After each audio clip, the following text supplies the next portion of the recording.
India has a long tradition of excellence in making high-quality handloom products with extraordinary skills and craftsmanship. The handloom textiles constitute a timeless facet of the rich cultural heritage of India. As an economic activity, the handloom sector occupies a place only next to agriculture in providing livelihood to the people. The sector accounts for 18.4% of the total cloth produced in the country.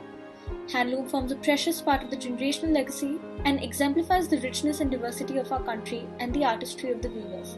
Tradition of weaving by hand is part of the country's cultural ethos. Handloom is unparalleled in its flexibility and versatility, permitting experimentation and encouraging innovation. Handloom activities in Northeastern region. The Northeastern region has the highest concentration of handlooms in the country. Out of 25.4 lakhs produced in the handloom activities, 14.6 lakhs are in 5 states only, namely Arunachal Pradesh, Assam, Manipur, Nagaland and Tripura. Over 53% of looms in the country and more than 50% of weavers belong in the northeastern states. Origin of mudmi and its rich culture. The word mudmi is often translated to mean tie-dyed or tied threads, and its origin comes from Isan, which is northeast Thailand. Isan is where mudmi weaving was first developed and practiced in Thailand. Ancient mudmi fabrics used natural dyes to create their colorful patterns. Mudmi fabrics are the oldest recognized patterned textiles throughout the world. They have been around for thousands of years. The majority of historic information has come from long-lasting weaving equipment found at various sites. Traces of silk have been found dating back to 500 BC from Isan's Ba Na Di site. Traditionally in Thailand, the nobility wore mudmi on a daily basis, while others wore it for festive occasions or ceremonies. Nowadays, mudmi is worn more casually, though the complexity of the weaving makes it stand out from the majority of casual wear. Mudmi is now being used in exciting new ways as well, such as in drapery, upholstery, and fashion. Weaving and spinning. Mudmi weaving has a unique style in which the fabric is made with a single thread. Mudmi yarn prior to weaving is repeatedly dyed different colors depending on how many colors are desired for the pattern. The exact areas of a thread that are to be dyed a certain color are controlled by a tie-dyeing method. The pattern maker ties together a group of threads at precise intervals to create and replicate the desired mudmi pattern. Ancient mudmi fabrics use natural dyes to create their colorful patterns.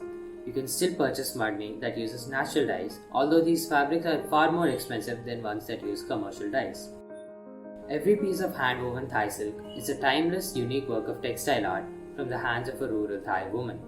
Since it is artwork produced by a human, it forever carries the imprint of the character, thoughts, emotions, feelings, spirit, and life of the weaver. Its imperfection is the heart of its beauty and the proof of its human creator. Thai silk is usually soft but has a relatively coarse texture with uneven, slightly knotty threads. This quality makes it extremely suitable for weaving by hand. Thai silk has a magnificent, rich, exotic beauty and with proper care can last up to a century or more. Traditional weaving equipment consists of a reel for spinning the silk, a wooden frame for silk spun by hand, a blade for fixing the silk, a wooden wheel and a wooden loop. The production process remains the same as the past. The webbed fibers are prepared for pattern blending. The silk is then purified and spun. The webbed fibers are arranged by length along the reed of the loop. The specifications for the web are set for making specific patterns. The mudmi frame is then fitted and the silk is blended and other dyed fibers to create the pattern and spun. The blended fibers are finally woven into a fabric using a loom. The design concept of mudmi.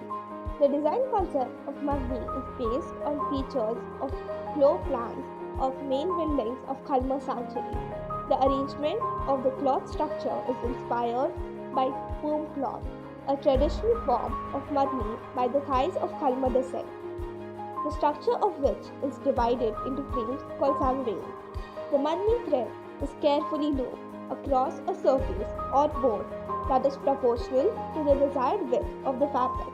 The pattern makers will tie a group of threads together at a precise interval to create and replicate the desired mudmi pattern. The pattern colors are usually in blue, yellow, red, green, black and white. In the old days, the color dyes were obtained from the nature, such as plants or animals. People in the present days continue to adopt such local wisdom and the principle of color selection when it came to chemical dyeing. Bandhi patterns and colors play a major role in making it unique and all the way more beautiful. Swadding on next is a very informative topic, the trade of mudme. As we all know, the textile industry plays an important role in the country's GDP and export revenue, and Thailand's textile industry contributes 17% of total GDP. Thailand focuses on United States, Japan and United Kingdom to export most of its garment as well as the Russian market. In the year 2018 and 2019, 62 million US dollar Thai silk was exported by Thailand, which accounts for 3% of world's total silk export. Currently, the garment industry supports more than 1 million employees, while the textile industry employs about 200,000 people, making these two industries the second most employment sector in the country. People who weave mudmi. Most of the population of mudmi in Thailand is from northeastern Thailand.